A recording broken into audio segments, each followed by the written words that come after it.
City of Bulacan. I'm Jason Savannah Garcia, your reporter from SMC News.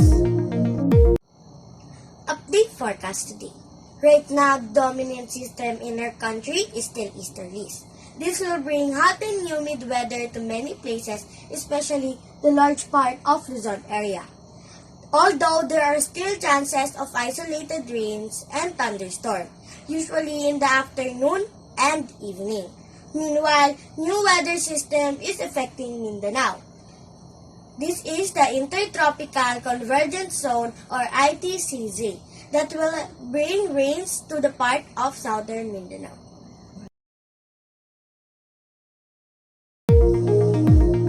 Here is the heat index released at 5 p.m. yesterday according to Pag-asa.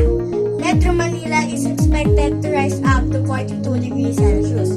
The highest heat index today may reach up to 45 degrees Celsius are in Rojas City, Capiz, Zamboanga City, and Zamboanga del Sur.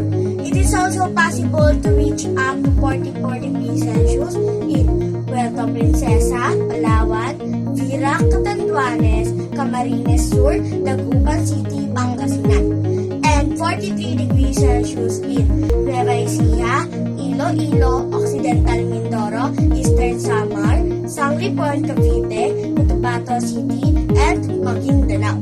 The heat index is at danger level according to Pag-asa category.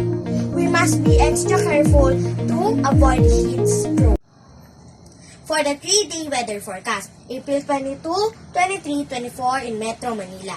The highest temperature is up to 34 degrees Celsius and the minimum temperature of 24 degrees Celsius with partly cloudy and isolated thunderstorm in the afternoon. The sun will rise at 5:38 a.m. and the sunset is 6:11 p.m. Again, I'm Jason Savannah Garcia. Thank you for watching. Stay safe and have a great